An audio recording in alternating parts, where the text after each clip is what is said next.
Right.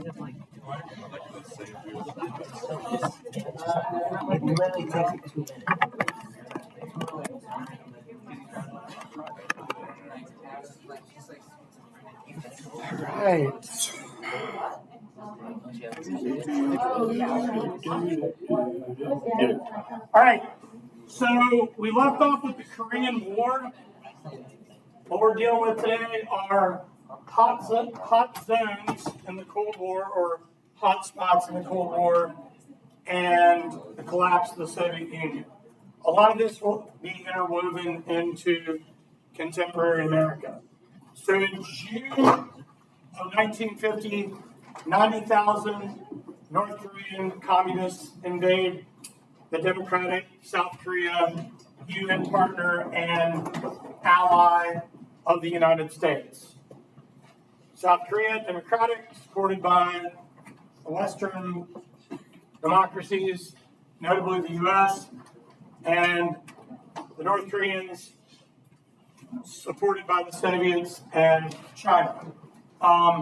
They're led by communist dictator Kim Il-sung, and they've received a lot of military training and support, as well as military supply from the Soviets heading into this war.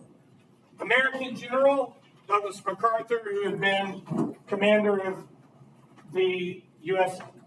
Army in the Pacific during World War II, and also led the American occupation of Japan, will arrive in South Korea in late June of 1950.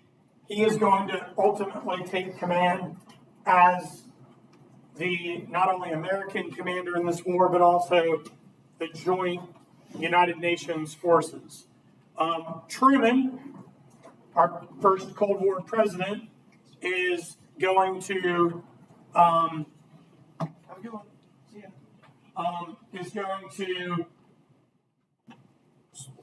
sort of push for this UN effort in the name of containment. Doesn't want to see communism spread to South Korea. Through August and September of 1950, MacArthur's combined forces stopped the North Korean invasion that had pushed all the way down beyond Seoul to farther into South Korea.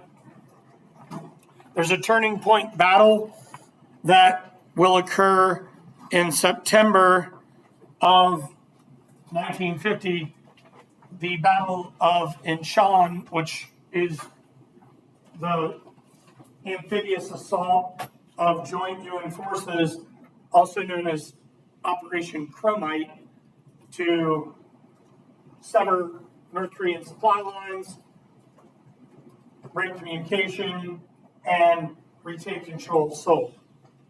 This port is about southwest, a little bit southwest outside of Seoul.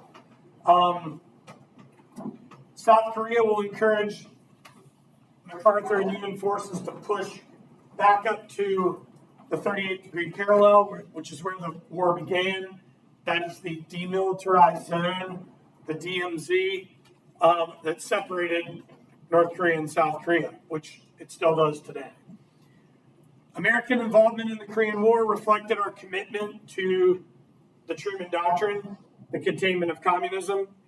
Another significant battle in the Korean War occurred next year, the Battle of Bloody Ridge, largest battle of the war, fought from August 18 to September 5th, 1951. Just under 18,000 missing, killed, wounded in this battle. It was also a key UN victory.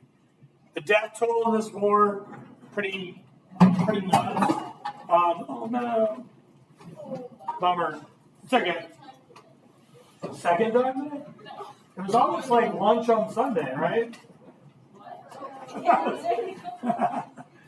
Sorry. You can get some paper towels. It's cool. Anyway, thanks. Back to the Korean War. You have to understand, winters were cold here, summers were hot, a lot of combat fatalities. but also a lot of disease, malnutrition. The majority of the people that were killed or that died in this war, it's like the estimated death toll, it's like somewhere around like 35 to 36,000 Americans, over 200,000 Koreans, hundreds of thousands wounded, but the death toll among civilians is somewhere around 1.6 million. So all in all, on both sides, it's an estimated death toll of like 2.5 million.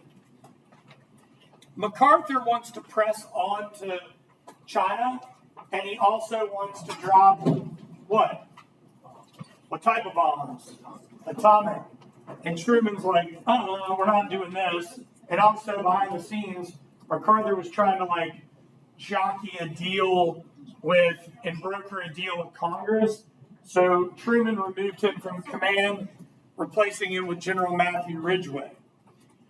In the end, the war ends exactly where it begins. Ceasefire is established on July 27, 1953, creating an armistice that still exists today. 38th degree parallel, DMZ still exists, North Korea communist, South Korea democratic, an American ally. A lot of people often refer to this, sadly, as the Forgotten War because it was stuck between World War II and Vietnam. Any questions about the Korean War? Anybody out there, grandparents, Korean War vets? Okay, yeah, that's. Have you ever talked with them about experience? Oh, you get the chance, okay. They're getting older now, and a lot of them were World War II vets. Not all of them, though. So there's MacArthur on the left. The red arrows on this map was the North Korean invasion, and then the blue amphibious assaults are the UN invasion. And you can see Incheon here, just southwest of Seoul. Thanks again, guys. Top right, we have Harry S. Truman. Bottom left, the Forgotten War. This is a statue commemorating the battle. In the center here, Korean War veteran. And over on the right, have you guys ever been to this memorial in DC? The National Mall?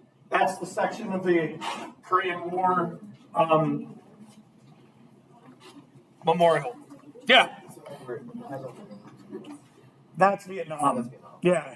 Which we're going to talk about that one in a minute. This one's like right across the mall from that. The reflecting pool. Yeah. Vietnam. American involvement in the Vietnam War reflected the Cold War policy of containment, just like Korea. There's fear that a domino theory will be impacted or will impact Hey. Hey. Cold War action. Oh, it's so cold in here. Yeah. Give a second. Of course. And we would love for you to share your piece of the Berlin Wall with us at some point. I chunked it myself. That's really cool. I did. I got up on the wall and I said, I did. I was 18. Do the math, you know my age.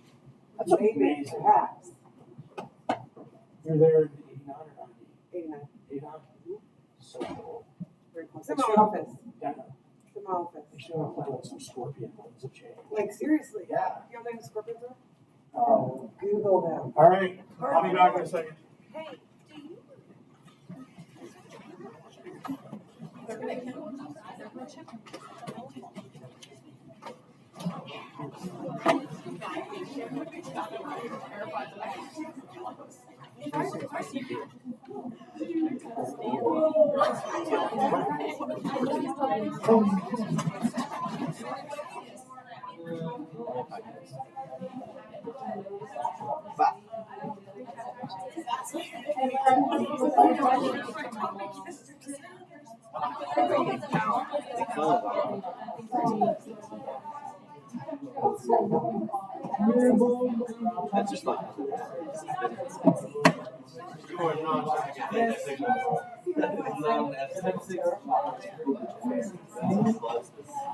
How do you help? Just a favor. All right. I'm actually going to write this down so I don't forget.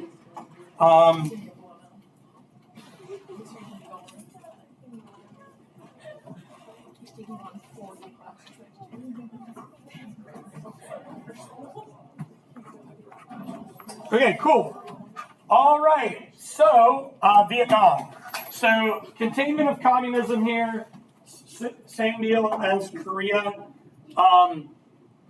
Truman Doctrine, fearful of the domino theory going into effect with the spread of communism.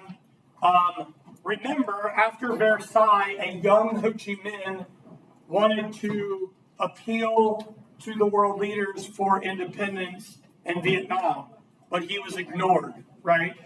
And after World War I, France reoccupies or takes occupation of Indochina and Vietnam for a variety of reasons, mainly like resources, sugar, rice, access to oil, etc. And that's part of the premise here. And they also want a foothold. Then World War II unfolds. Obviously, we know what Japan does in the Pacific. And then when World War II ends, Vietnam wants their independence. But France doesn't want to give up the colony. And that's how we get sucked into this initially. Before we ever send soldiers in, during the Eisenhower administration, we send in aid to the French for them to hold and control Vietnam. But ultimately, Vietnam, the North Vietnamese, will overthrow the French in Hanoi, which we'll talk about a bit later. The North Vietnamese, led by Ho Chi Minh, supported by the Soviets and the Chinese. South Vietnamese, led by Ngo Dinh Diem, and I'm going to say democratic in air quotes because it is pretty corrupt. Where we really start to get a foothold in Vietnam is in the Kennedy administration. When the Kennedy administration comes in, they bring in military advisors. And once Ngo Dinh Diem's taken out of power, America really starts to get a larger presence in Saigon and in South Vietnam. Further, and I think this is very important for us to understand, it ramps up dramatically after Kennedy's assassination in '63. When Lyndon B. Johnson comes into power in '64, LBJ is going to institute what is called the Gulf of Tonkin Resolution in '64, and that's where we really get into this thing. All right? The United States bitterly divided over this war as combat grows in the 1960s. And a lot of this anti-war protest was happening on college campuses.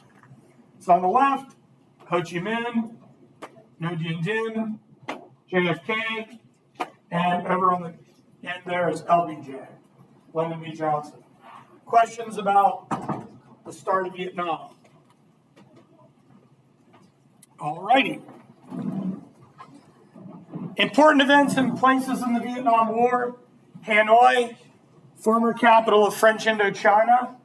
In this city, Ho Chi Minh and the North Vietnamese will take control of the city and North Vietnam and claim their independence from France at the end of the war in 1945, end of World War II. Ho Chi Minh determined to see all of Vietnam free of foreign control.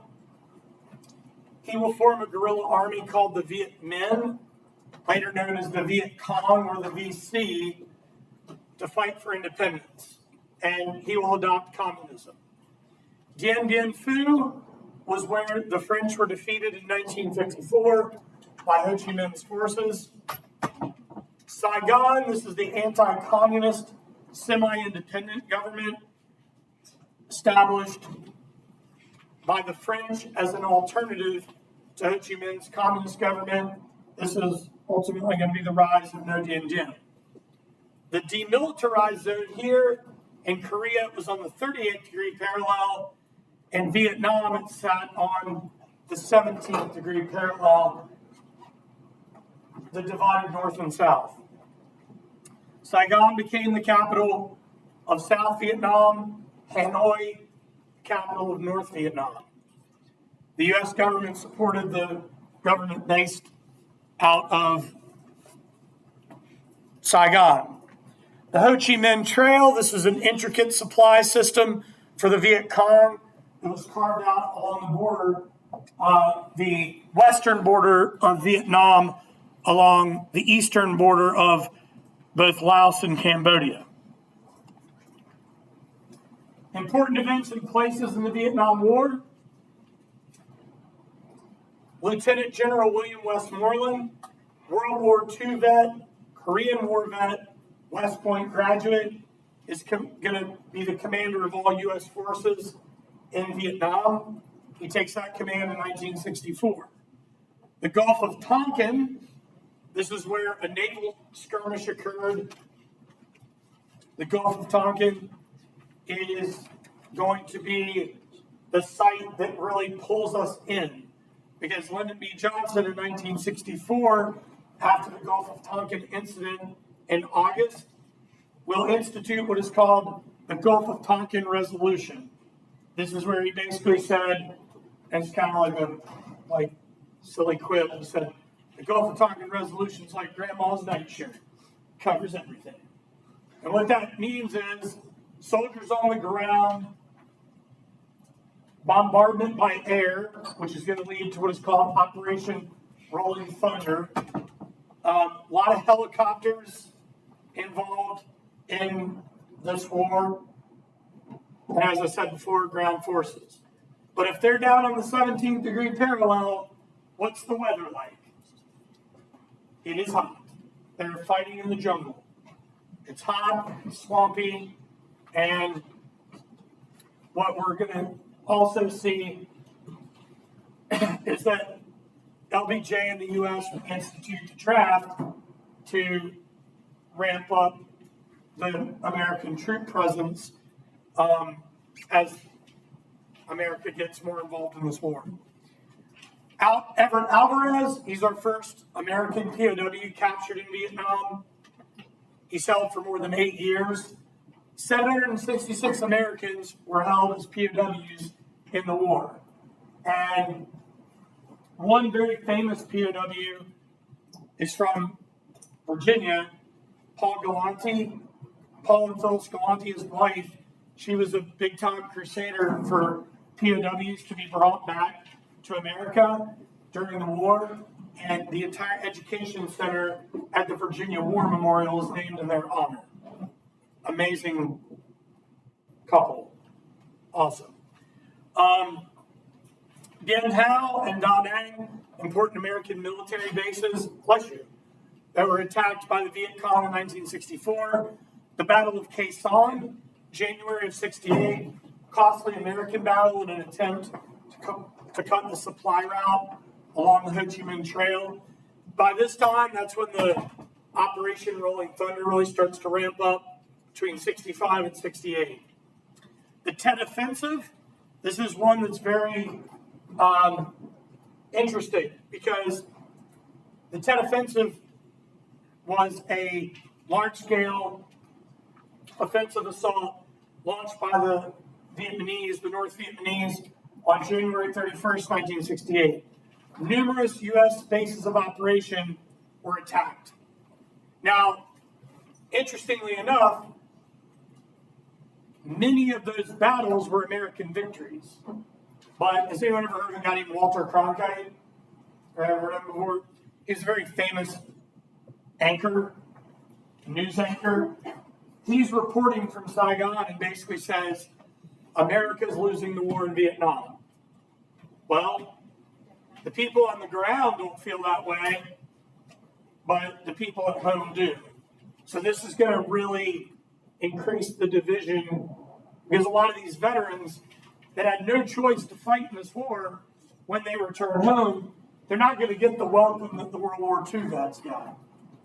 A lot of them are going to be criticized, spat upon, and pretty much pushed out of any significant and big opportunities.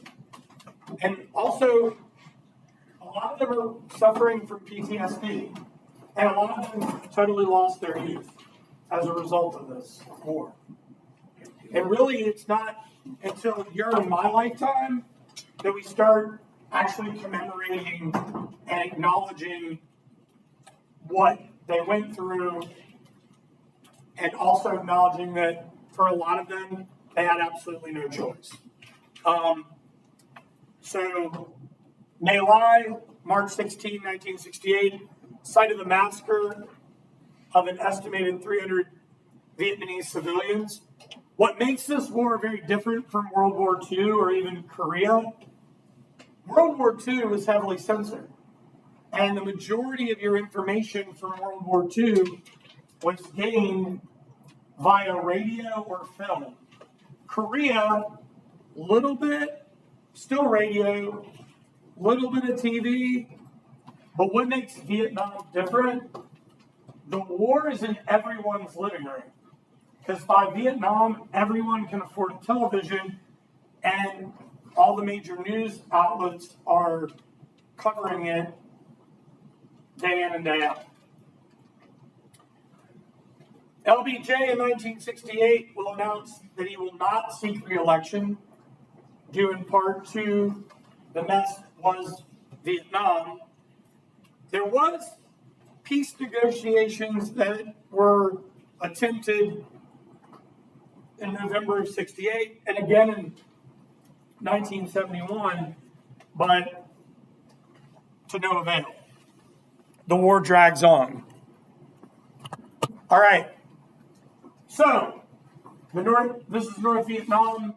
There's the DMZ, 17-degree parallel. There's the Gulf of Tonkin in North Vietnam. South Vietnam, there's Saigon. And this border here, that's the Ho Chi Minh Trail.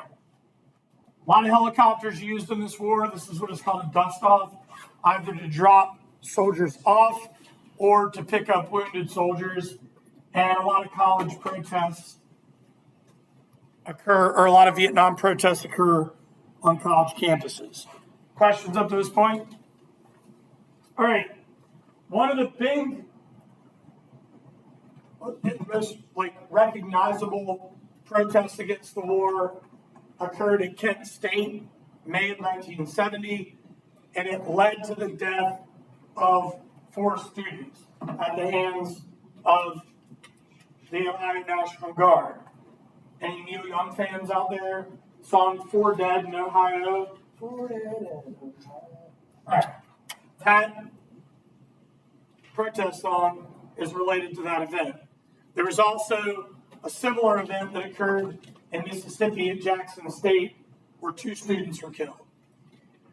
After Johnson declined to seek re-election, the Democrats tried to circle their wagons around Bobby Kennedy. But what happens to Bobby in June? He's assassinated. So then the Democrats are really struggling to figure out how they're going to get somebody nominated in time for the election. This will open up, we'll talk more about that when we get to contemporary America. This will open up the door for Nixon, a return to conservatism, a crackdown on crime and violence, and an end to the war in Vietnam. So he has all the right talking points. Nixon's going to win the election. His plan, Vietnamization. Hand the war back to the South Vietnamese, but continue the bombing campaign in North Vietnam. Problem is, the bombing campaign spills over into Laos and Cambodia, creating bigger problems. By the time Watergate goes down, North Vietnamese realize, after Nixon's resignation, America is not going to be able to keep supporting and supplying the South Vietnamese.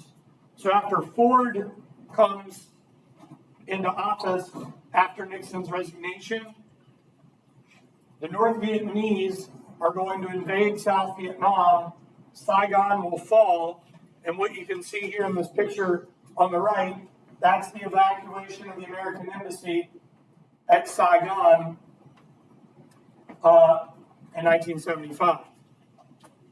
Highly recommended series, Ken Burns' The Vietnam War. It's like a 9 or 10 part series, well worth your time. Any questions up to this point? All right. Our next Cold War confrontation is Cuba. Remember, since the Spanish-American War, America had inserted itself in pretty much all Cuban affairs following the Platt and Teller amendments. And we stay involved, mainly our business interests stay involved in Cuban politics until the communists overthrow the Batista regime under the leadership of Fidel Castro. A lot of Cuban refugees wind up in Florida, notably in Miami. As Eisenhower is on the way out and Kennedy is on the way into office, the CIA, under the leadership of the Dulles, are going to hatch a plan. Militarily train the Cuban refugees and prepare them to retake Cuba. But there's a lot of problems. For example, the communists know they're going to launch an attack. Number two, they attack on a full moon night. Not a great look. The Bay of Pigs is a total disaster. Kennedy, though, owns it. I don't know if you could say it.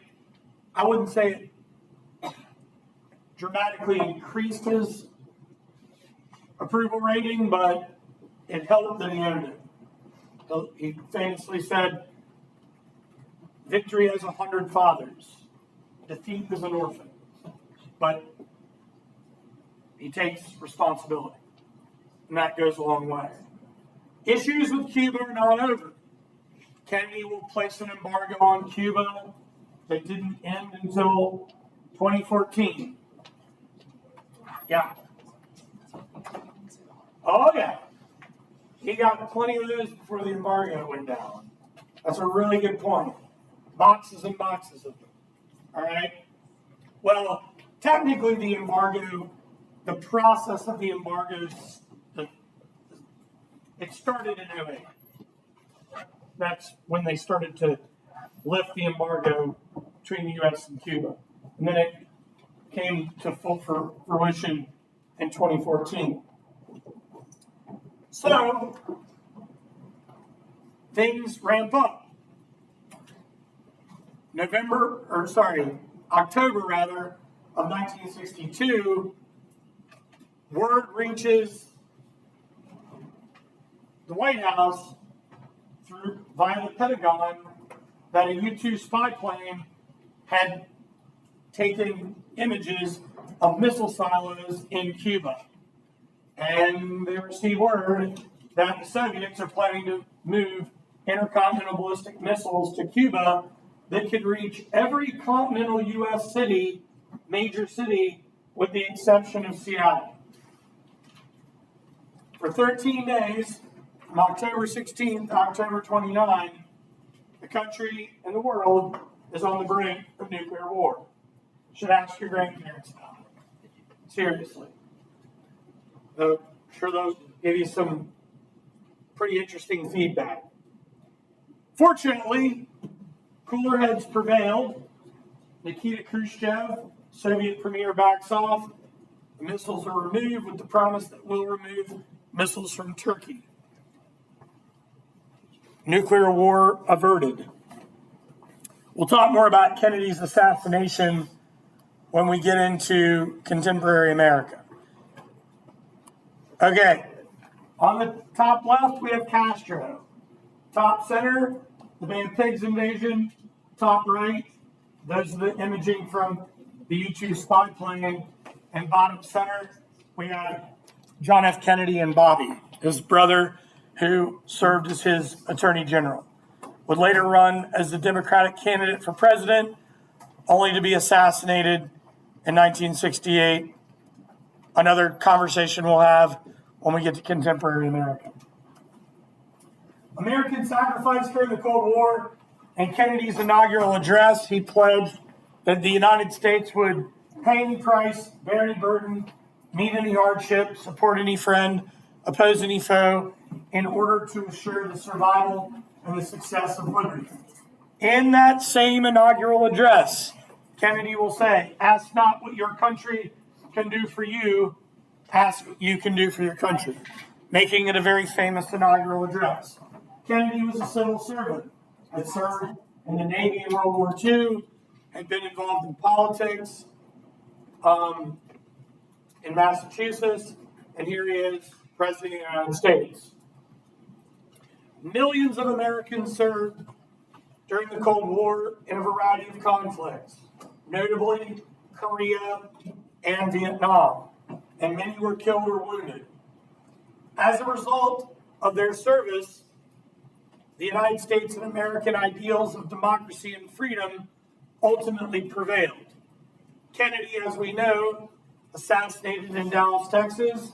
We'll talk more about the motives behind his assassination, many of which were domestic, as opposed to international or foreign. But unlike the veterans of World War II, many of the veterans that returned from Korea and Vietnam do not receive the warm welcome that those WW2 vets had received.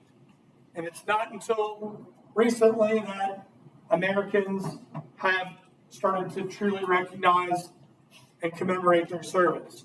For example, here on the bottom right is the Vietnam War Memorial in Washington, D.C. on the National Mall.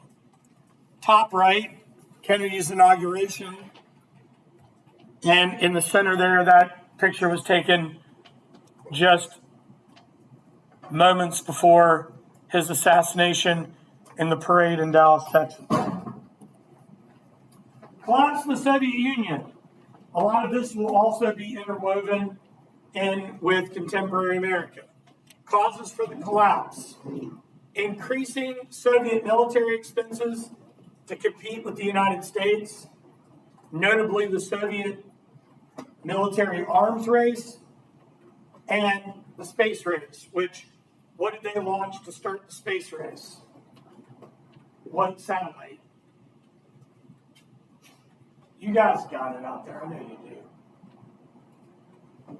Starts with an S. Sputnik, very good. Talk about that when we get to the space race. Rising nationalism in the Soviet republics and the Eastern Bloc. Poland, Latvia, Lithuania, Estonia, etc. These countries want their independence. One of my friends that I taught with for years, she's now retired. Very happy for her. She grew up in communist Poland. One Christmas morning, her two brothers were arrested by secret police. They were sent to a Soviet gulag for a year. They did not return back to Poland until the next Christmas. They weren't spies, but they were suspected spies. Fast-paced reforms, movement toward a free market economy, because the black market was crazy. Like everything from blue jeans to Coca-Cola, people in the Soviet Union were trying to get their hands on. Records were a big deal, especially from one very popular band in this era. The Beatles. The Beatles. You don't know. Anybody? No? All right, cool. Right on. So, economic inefficiency, a great deal of economic corruption. I once met, many years ago, a former Soviet soldier, a veteran. And it was at the War Memorial. He was talking about his experience. He was forced into service. And the joke that they had in the Soviet army, we pretend to fight and they pretend to pay us. So a lot of economic inefficiency. Failed Soviet invasion of Afghanistan from 79 to 89. Political breakdown, especially after Chernobyl in 86. Has anybody seen the HBO Chernobyl series? Check it out, guys. It's good, isn't it? Or Max, whatever they call it. Another pivotal moment is the leadership of this guy up here, Mikhail Gorbachev. He pushes for glasnost and perestroika, openness and diplomacy, and economic restructuring. But we do need to give Nixon a little bit of credit for kicking a foot in the door with Brezhnev back in the 70s. U.S. President Ronald Reagan's role in the collapse of the Soviet Union. Star Wars, not the film series, but the Strategic Defense Initiative. Now, the space race and the arms race are continuing to ramp up, but America had a really great bluff. They were like, we have developed satellites with lasers to shoot IBMs from the sky. And the Soviets went with it. It was, well, not all, but a lot of it. Challenged the moral legitimacy of the Soviet Union, encouraged the Soviets to reunite East and West Germany. Very famous speech, Reagan here, June 12, 1987. Mr. Gorbachev, tear down this wall. But we do need to understand this increased the military and economic pressure on the Soviet Union, but it also led to a sharp rise in defense spending for us, which will lead to a deficit that we'll deal with in contemporary America. Comments, questions, concerns? All right. Thank you for your patience today. We had a little interruption there in the lesson. That's all I've got for you today.